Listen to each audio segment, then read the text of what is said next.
Ingat, yang saya ajarkan bukan dogma, tetapi yang saya ajarkan apa yang tertulis di Alkitab, yaitu mengasihi, mengampuni, memberkati, yang lebih penting dari segala macam tafsir apapun. Ya, jadi kalau ada mengasihi, mengampuni, memberkati, jangan ditafsir-tafsir lagi.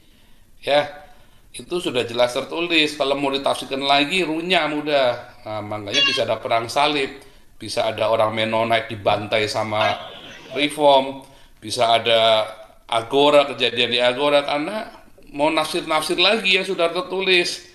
Ya, cukup yang sudah tertulis. 1 Korintus 4 ayat 6, jangan melampaui apa yang tertulis. Oke? Ya, kita akan lihat di dalam 2 Korintus 11 ada pertanyaan tentang Yesus yang lain. Ini yang bahkan banyak pendeta tidak bisa menjawab ya, Yesus yang lain ini siapa? Yesus yang lain ini siapa?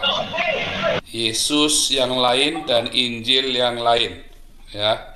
Yesus yang lain dan Injil yang lain. Coba ya kita akan buka coba saya share screen dulu.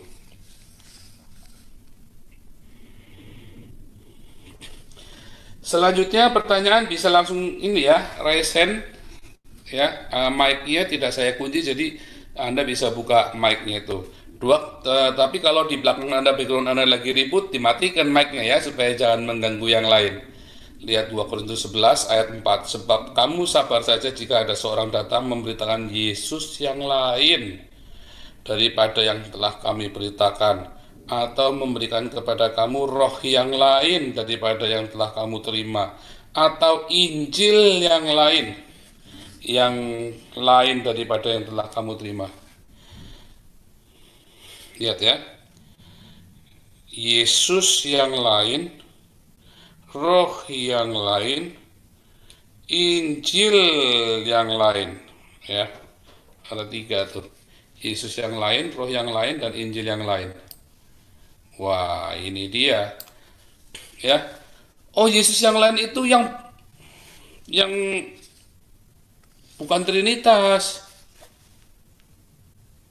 Ngawur, ngarang itu namanya. Yesus yang lain itu yang bukan saksi Yehova, yang bukan Unitarian, ngawur, ngarang. Yesus yang lain itu adalah Yesus yang bukan Yesus only. Itu siapa tuh? Si HTD itu bilang yang lain sesat semua. Lah, wong saya sudah ketemu Yesus kok, kamu kan belum. Ya, jangan begitu dong HTD. Ya, siapa lagi tuh? Oh, yang suka bilang sesat-sesat itu. Oh, pendeta Lukas Sutrisno. Oh, harus Yesua Hamasiah. Ngawur, Yesus saja pakai bahasa Yunani. Ya, nggak pakai bahasa Ibrani. Ya, kan sudah saya buktikan kemarin. Nah, jangan ya bilang Yesus yang lain, roh yang lain, Injil yang lain. Kalau ada berkata Yesus yang lain, ya Yesus itu dari mana kita tahu itu Yesus yang benar? Dari mana kita tahu bahwa Yesus adalah Mesias yang kita tunggu? Ya, dari mana kita tahu? Kalau Anda lihat di dalam apologetnya orang Yahudi yang modern ini, mengapa Yesus yang ini nih tidak dianggap sama mereka? Yesus Kristus ya, anak Maria, anak Yusuf yang lahir di Bethlehem tidak diakui oleh orang Yahudi. Karena Yesus ini dianggap tidak menggenapi hukum Taurat. Ada sekitar 4 atau 5 ya ininya mereka argumen mereka ada 4 atau 5 yang harus digenapi, yaitu satu harus membawa damai, dua dia harus mengumpulkan seluruh orang Israel, ketiga dia harus membawa damai mengumpulkan orang Israel, dan ada 4 atau 5 ya saya lupa kemarin itu saya ada ini. Tapi intinya Yesus yang tidak mengenapi hukum Taurat dan kitab para nabi. Masalahnya definisi menggenapi hukum Taurat dan kitab para nabinya si orang Yahudi ini artinya gini, Yesus itu harus menggenapi hukum Taurat dan kitab para nabi. Maksudnya itu ya. Karena orang Yahudi menantikan Mesias, dan Mesias itu harus menggenapi hukum Taurat dan kitab para nabi. Itu Mesias yang benar. Nah, jadi kita tahu di dalam 2 Korintus 11, Yesus yang lain ini adalah Yesus yang tidak menggenapi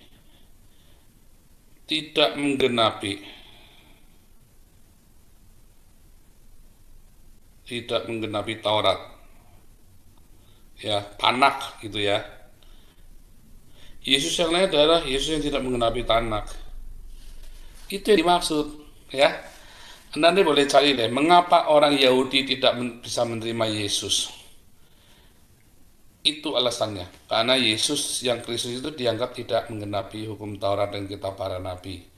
Padahal kalau kita buka di dalam Matius 5, itu kan di 2 Korintus 11 saja, Matius 5 ayat 17, 18, dan 19. Coba kita buka ya. Matius 5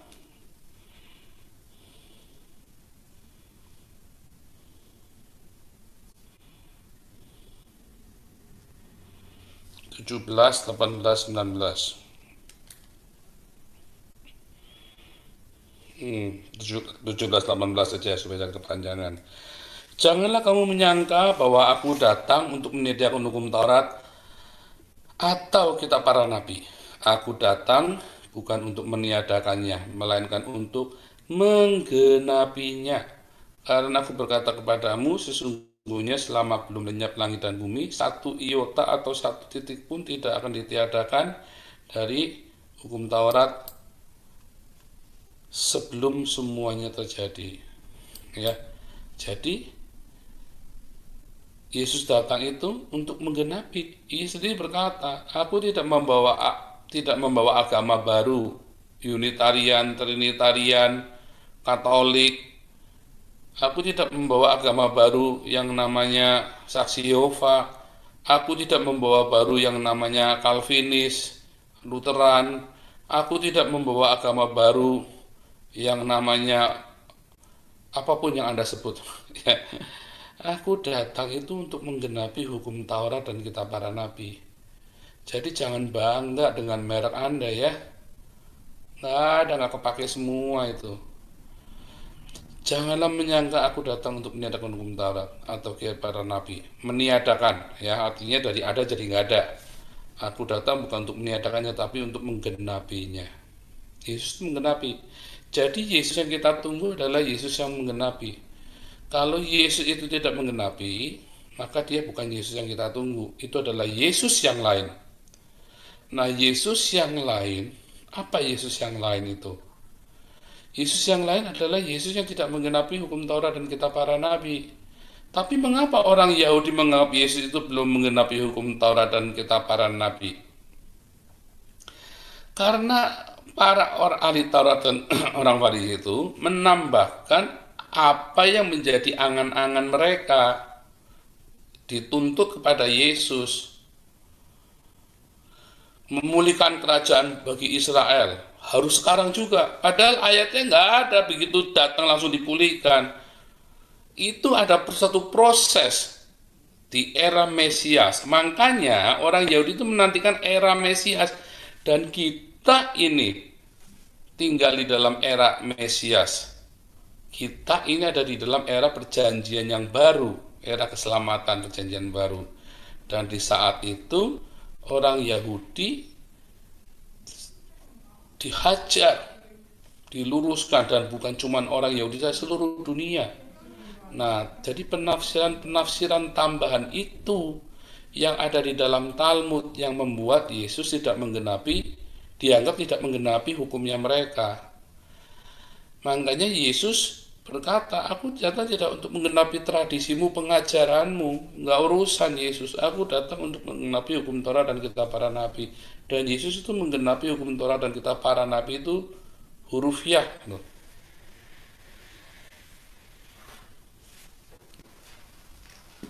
Yesus itu menggenapinya dengan hurufiah, bukan dengan sebuah metafora. Nah, orang-orang Farisi ahli Taurat itu maunya Yesus itu menggenapinya secara metaforanya mereka, ya. Dari Talmudnya mereka, dari hasil tafsirnya mereka. Itulah celakanya, ya. Ketika kita memaksa Yesus untuk menggenapi, untuk mengikuti apa yang kita tafsirkan, selesai. Makanya kita Yesus meleset. Nah, contohnya nih yang paling gamblang. Anda merayakan Paskah kan hari Jumat, hari Minggu. Sementara Yesusnya mati hari Jumat, ya. Yesus berkata, aku harus menggenapi kitab para nabi, termasuk Nabi Yunus kan? Nah, lihat ya. Matius 12 ayat 39-40. Kepada angkatan ini tidak akan berikan tanda lain selain tanda Yunus. Sama seperti Yunus 3 hari 3 malam di perut ikan, maka anak manusia 3 hari 3 malam di rahim bumi. Ya. Lalu pertanyaannya, kalau Yesus mati hari Jumat, lalu dia bangkitnya hari Minggu, itu kan bukan 3 hari 3 malam.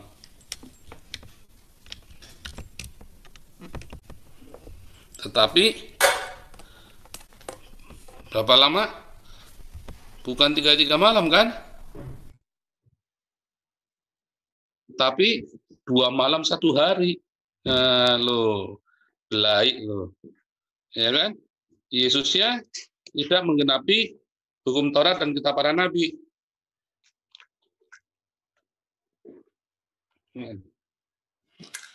Yesusnya menggenapi, nggak ada yang digenapi. Itu saja sudah meleset, makanya diolok-olok sama Zakir Naik kalian. Kenapa? Karena sejak Konsili Nikaya, orang Kristen tidak merayakan Paskah pada tanggal 14 Nisan. Orang Kristen merayakan Paskahnya hari Minggu. Padahal Yesus disalibnya hari Paskah loh. Saat 1 hari sebelum Paskah. Jadi hari anak domba disembelih, besoknya Paskah. Atau malamnya ya, jam 6 sorenya itu Paskah. Maka Yesus itu disalib antara jam 12 sampai jam 6 sore di saat anak domba Paskah itu disembelih untuk Paskah. Jadi kalau Yesusnya tidak disalib untuk sebagai anak domba Paskah, maka Yesusnya tidak mengenapi hukum Taurat dan kitab para nabi. Itu paling sepele saja. Belum lagi yang tadi 3 hari 3 malam. Ya. Terus ditafsir-tafsir, oh yang namanya hari ketiga itu 1 hari ya, hari Jumat. Sabtu itu hari kedua, Minggu itu hari ketiga. Nah, tambah ngawur lagi karena kalian kebiasaan ngawur dari mulai Trinitas saja kalian sudah ngarang. Kata satu hemera itu adalah dari matahari terbit sampai matahari terbenam. Hari pertama, hari kedua, hari ketiga. Artinya di ujung hari ketiga Yesus bangkit. Dan kata 3 hari 3 malam, jangan ditafsir-tafsir lagi. Nah, kalian mau 3 hari 3 malam kan itu namanya 3 hari 3 malam itu 24 jam dulu. 24 jam kali 3, 72 jam. Jangan ditambahin, jangan dikurangin lagi. Maka Yesus itu benar-benar 3 hari 3 malam. Nah, kalau Yesus disalibnya pada tanggal 14 Nisan, ya nanti lihat di video saya, Zakir Naik dan ikan paus. Zakir Naik dan tanda Yunus, ada 2 video ya. Saya ceritakan di situ Yesus itu disalib 3 hari dimakamkan 3 hari 3 malam. Kedua, pertanyaannya, Yunus itu kan mati. Yesus kan mati katanya orang Kristen. Padahal Yunus itu hidup loh di perut ikan. Kata siapa Yunus itu hidup di perut ikan? Nah, ini juga ngawur lagi. Balik lagi, ini produk dari agama Konsili Nikaya. Coba kita lihat di dalam Yunus 2 ayat 2. Banyak orang ngotot Yunus itu hidup, pendeta-pendetanya ya, Sak Gilbert, sak Niko kalau ditanya coba Yunus itu hidup apa mati? Semua jawabnya hidup. Coba lihat. Esra Soru, Budi Asali, coba tanyain. Muri Wali, siapa lagi? Debater, Verbum. Coba lihat Yunus 2 ayat 2. Katanya, dalam kesusahanku aku berseru kepada Tuhan dan ia menjawab aku. Dari tengah-tengah dunia orang mati. Ya, kalau sudah di tengah dunia orang mati, ini bahasa aslinya Seol ya. Sudah di dunia orang mati ini. Oh itu kan metafora, gundulmu peang metafora. Kamu apa-apa yang sudah tertulis dibilang metafora, ya nanti yang sudah yang jelas tertulis dibilang metafora, nanti mau menafsirkan yang tertulis yang sudah jelas tertulis, nanti dimetaforakan lagi. Itu kepalamu sudah koslet, nah, ya semua dibilang metafora, kepalamu sudah koslet, itu. Itulah sebabnya akhirnya kamu saling bunuh orang Kristen karena kebiasaan ngarang, ya kebiasaan ngarang itu loh. Makanya kalian saling bunuh, makanya kalian kalian berantem, kalian sikut-sikutan, kalian saling memaki, ya. Lihat orang Trinitas kalau maki-maki itu sadis loh. Kalian hidup dalam dogma, ya. Coba deh nanti ada orang Trinitas yang debat sama saya. Begitu nanti sudah saya pepet, keluar watak aslinya. Karena dia belum lahir baru, dia tidak mengalami perjumpaan dengan Yesus. Kalau orang mengalami perjumpaan dengan Tuhan dan Yesus langsung, dia nggak akan sombong bilang 1, 2, 3, 4, tas, itas, tari-tarian, nggak akan bilang. Nggak berani dia. Terlalu besar untuk dilukiskan dengan kata-kata. Nggak berani. Ya, kalau yang benar-benar mengalami perjumpaan ya. Nah, ada yang palsu kan? Yang tahunya palsu dari buahnya, kamu kan tahu. Gitu ya. Nah, buahnya itu balik lagi kemarin sudah diajarin karakter dan jiwa-jiwa. Jadi itu saja sepele. Kalau Yesusnya tidak mengenapi hukum Taurat dan kitab para nabi, itu Yesus yang lain. Makanya kalian bunuh-bunuhan. Contoh yang Yesus yang lain. Yesus yang tidak disalib. Karena Mesias itu harus menderita dan mati menderita menebus manusia. Yesus di dalam Islam melampaui hukum tidak menggenapi, ya.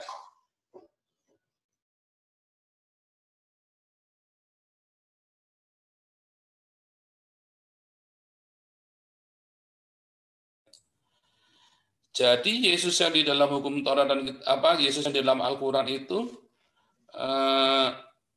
tidak menggenapi hukum Taurat dan kitab para nabi. Apalagi Yesusnya waktu kecil bisa bikin mujizat. Itu sudah jelas meleset. Karena Yesus baru boleh bikin mujizat saat usia 30 tahun. Ya, sesuai yang tertulis loh. Ia akan disebut orang Nazaret. Maksudnya di dalam Yesaya. Siapa? Mana ada kota Nazaret di zaman para nabi? Nggak ada. Seperti nubuatan para nabi, ia akan disebut orang Nazaret. Mana ada kota Nazaret di zaman para nabi? Nggak ada. Yang dimaksud adalah ia disebut Hanotsri, sang tunas, sang taruk. Lihat Yesaya 11 ayat 1, taruk tunggul Isai, Hanotsri. Supaya Yesus menggenapinya secara letterleks, jangan menjadi metafora dan apalah segala macam, maka Tuhan izinkan, Yehova Elohim mengizinkan ada seorang raja, Herodes pertama, dia membangun kota bernama Nazaret dalam bahasa Yunani, Notsri dalam bahasa Ibrani. Jadi nubuatan itu ada di dalam Yesaya 11 ayat 1. Ia adalah sang taruk tunggul Isai. Hanotsri. Ya. Letterless. Yesus itu tuduhannya waktu disalib itu sebagai pemberontak. Ya. Ia akan terhitung dalam kawanan pemberontak. Waktu Yesus ketemu sama di Taman Getsemani, dia ngomong sama murid-muridnya, yang punya 2 jubah, jualah dan belilah pedang. Petrus bilang, ini guru, ada 1 pedang. Satu cukup, karena zaman itu satu pedang saja sudah seperti kalau Anda lagi kumpul-kumpul punya pistol, ya, punya pistol dan Anda bukan seorang militer atau bukan seorang atlet. Artinya Anda sedang akan di Indonesia Anda kena hukum undang-undang subversif, undang-undang makar, memberontak itu. Ya, nah itu sama. Ia akan dimakamkan dalam makam para bangsawan. Yesus dimakamkan benar-benar di makamnya si Yusuf Arimatea, anggota Sanhedrin. Anggota Sanhedrin itu tuh adalah anggota DPR, ya, dan dianggap sebagai bangsawan zaman itu. Setiap huruf letterless, bukan metafora. Yesus itu tidak menggenapi yang metafora. Orang Yahudi maunya menggenapi Yesus yang sebuah metafora. Ya, hasil terjemahannya mereka. Ketika bilang Yesus itu akan mengumpulkan, itu hasil dari semua tafsiran dalam Yesaya. Oh, nanti akan terjadi pemulihan. Padahal kalau satu-satu dijabarkan, itu Yesus itu secara tekstual. Tetapi orang Yahudi dalam Yudaisme sudah terbiasa dengan menafsir secara metafora. Nah, itulah masalahnya. Karena apa? Karena ada Talmud, ya, ada di dalam Talmudnya mereka. Jadi hati-hati dengan penafsiran-penafsiran metafora. Ada yang letterless, tapi Mesias itu bagi orang Yahudi itu bukan sosok manusia, bukan sosok person, tetapi sebuah kondisi kemesiasan. Nah, itu masalahnya, makanya miss. Bagaimana menjelaskannya ke mereka? Sulit, karena mereka itu sudah didogma seperti itu, sama kayak orang reform sudah didogma. Jadi ketika kita terangkan, orang reform aja kekeh ya, ngotot, dablek, bebal. Apalagi ini orang Yahudi. Kamu sama saya ini orang Yahudi, saya ini berbahasa Ibrani. Oh, coba, kita mau ngomong sama dia bagaimana? Sulit, ya. Itulah sebabnya dibilang tegar tengkuk. Orang bahasanya bahasa dia, kita membaca nubuatan dalam bahasanya dia. Sulit, ya. Itulah Yesus yang lain, yang tidak mengenapi hukum Taurat dan kitab para nabi. Itulah sebabnya nanti di akhir zaman, saat Yesus datang kedua kalinya, orang Yahudi baru percaya. Kita akan menantikan kedatangan Yesus yang pertama, yang kedua. Orang Yahudi itu menantikan kedatangan Yesus yang kedua. Di kedatangan Yesus yang kedua, nanti orang Yahudi percaya. Karena Yesus tidak datang jalan-jalan di bumi, tapi datang di awan-awan, dan dia menciptakan satu kondisi kemesiasan. Makanya nanti disebut ada dua saksi Allah. Yang satu yang punya pengajaran anak domba, yang satu punya hukum Allah, yaitu Taurat dan kitab para nabi. Itu adalah orang Kristen dan orang Yahudi. Siapa yang punya pengajaran Kristus? Orang Kristen, bukan orang reform ya, orang Kristen, bukan orang yang percaya Tritunggal ya, bukan orang yang percaya Tritunggal ya. Gundu numpeang kamu yang berani klaim begitu. Orang yang punya pengajaran Kristus, pengajaran anak domba. Apa sih pengajaran anak domba? Trinitas. Ngawur. Pengajaran anak domba adalah apa? Mengasihi, mengampuni, memberkati. Percaya bahwa Yesus adalah satu-satunya kurios dalam hidupnya. Submission kepada sang kurios. Bukan Unitarian, Trinitarian, Binitarian, Oneness. Nggak ada. Kalau kamu tidak bisa mengasihi, mengampuni, memberkati, kamu masih suka melegalkan perceraian, kamu masih mengexcuse perceraian, berarti kamu tidak mengajari, mengasihi, mengampuni, memberkati. Simple. Dari perceraian itu simple. Sebegitu pentingnya ya perceraian itu, makanya dibahas di dalam Alkitab. Kalau nggak penting nggak akan dibahas. Makanya Trinitas itu nggak dibahas di Alkitab karena nggak penting. Perceraian itu lebih penting, tapi kamu yang tertulis kamu langgar, yang nggak tertulis kamu pertahankan mati-matian sampai kamu tega bunuh orang. Iya kan? Dulu kan orang Trinitas bunuh orang yang nggak Trinitas. Kamu kan penjara kan yang bukan Trinitas. Orde Baru, zaman Orde Baru, saksi Yehova semua di penjara. Berani dia memberitakan Injil di penjara. Karena nggak Trinitas. Apa bedanya kalian sama orang Islam? Sedemikian pentingnya perceraian, sehingga ditulis di Alkitab, ya, dan kamu masih melegalkan perceraian. Tetapi sedemikian tidak pentingnya Trinitas, tapi kamu ngotot, kamu penjarain orang demi bela dogma Trinitasmu. Goblok kamu itu. Sungguh saya main-main, saya nggak ngomongin. Ini suara kenabian buat kamu, para pemuja dogma. Ya, hati-hati. Ini juga buat orang Islam ya. Ajaran mengasihi itu penting. Lihat ini, kalau ada orang yang melanggar ini, itu oknum. Ajarannya yang benar yang tertulis adalah tidak boleh bercerai. Tapi kemudian ditafsir-tafsir sama orang Yahudi sama seperti kalian. Makanya kalian bisa melegalkan perceraian. Bahkan ada pendeta reform yang cerai kan? Kalau di dalam gereja karismatik sudah selesai nasib dia. Sudah selesai. Gimana dia mau ngajarin jemaatnya, dia sendiri nggak jadi teladan. Jangan dong, ya. Nggak boleh. Saya menyarankan pendeta yang bercerai itu, stop, jangan jadi pendeta. Sungguh, jadilah majelis saja. Karena seorang pengajar itu punya standar yang tinggi. Saya bukan menghakimi, tetapi saya bukan berarti dia nggak masuk surga, enggak. Tapi jangan jadi pengajar, jangan menjadi gembala, maksudnya, sorry ya.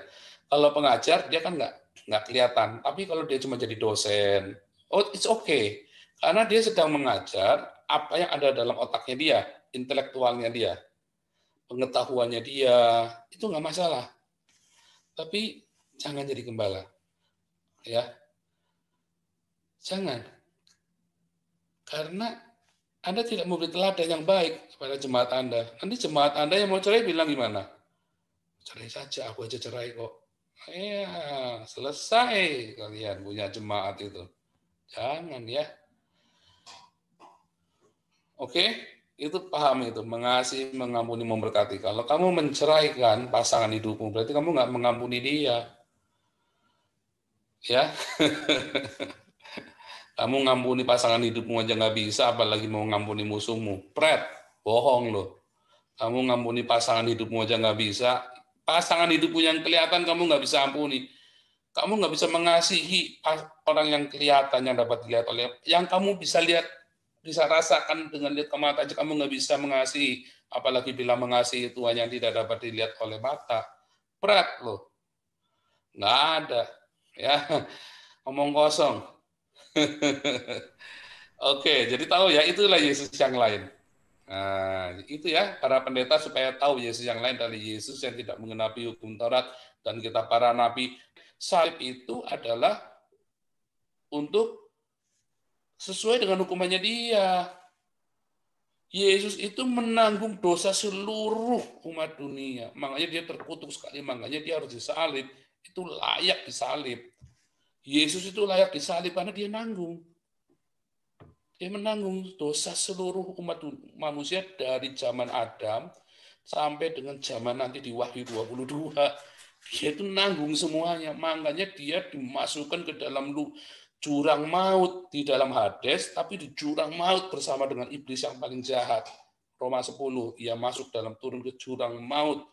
Tapi ketika ia turun jurang maut, oleh karena ia adalah tidak melakukan dosa, tapi dia menanggung, maka dia taat sampai mati di kayu salib, maka dia diberi kuasa. Dia turun bukan dengan dihukum, tapi diberi kuasa. Dia harus turun, tapi dia bisa naik. Dia harus turun, tapi dia bisa naik. Yohanes 10, jiwanya Yesus, aku menyerahkan dan aku mengambilnya kembali. Yesus berkuasa mengambilnya kembali dari dalam jurang maut. Hanya Yesus. Ya, Yohanes 10 ayat 17-18 itu, aku memberikan jiwaku, tapi aku juga yang mengambil jiwaku. Kalau di dalam Matius 27 ayat 50, setelah Yesus berkata, Eli, Eli, singular, Eli, Eli lama sabatani, terus Yesus berseru dengan suara nyaring dan ia menyerahkan rohnya, pneuma, karena manusia ada tubuh, jiwa, dan roh. Ya, maka matilah tubuhnya Yesus. Gitu ya, Anda harus tahu tuh yang begitu-begitu tuh. Kata Yesus yang lain itu adalah sebuah pengajaran. Jadi bukan orang ini datang terus mengaku Yesus, bukan. Tapi ada orang datang terus dia mengajarkan Yesus yang berbeda dengan yang diajarkan oleh Paulus. Ya. Jadi itu maksudnya seperti itu. Itu jelas sekali. Jadi itu ada satu mengajarkan subjek yang lain. Bukan si subjek ini mengaku dirinya adalah Yesus. Bukan. Gramatikalnya itu seperti itu. Ya, mau kata tapi kerusuh adalah kata kerja itu memang itu verb, memang itu verben kata kerja. Artinya ada orang mengajarkan bahwa ada Yesus yang lain, bukan dia mengaku. Sebab kalau mengaku Yesus yang lain berarti itu adalah resiprokan. Dia mengaku pada dirinya sendiri, menyebabkan dirinya sendiri bahwa dia adalah Yesus begitu. Tapi ini adalah orang yang mengajarkan sebuah subjek yaitu Yesus yang lain. Itu begitu maksudnya gramatikalnya. Dan di zaman itu, di zaman Paulus tidak ada orang mengaku dirinya adalah Yesus. Belum ada. Adanya adalah orang yang mengajarkan Yesus yang lain di zaman Paulus. Ini kan suratnya Paulus, dia lagi cerita kepada jemaat Korintus. Aku ya termasuk nanti kalau lihat di dalam Galatia 1 juga sama, Injil, ada orang yang mengajarkan Injil yang lain. Ya, mengajarkan yang lain. Itu yang diajarkan zaman itu, mereka menghadapi para penafsir bebas di zaman itu yang berasumsi, termasuk yang diajarkan sama ahli-ahli Taurat, orang-orang Farisi bahwa Yesus itu tidak bangkit, tetapi mayatnya dicuri. Nah, nanti kalau lihat di dalam Jewish for the Jewish, kalau saya lupa itunya websitenya, ya cerita dia memberikan mitos-mitos tentang Yesus. Nah, itu adalah Yesus yang lain.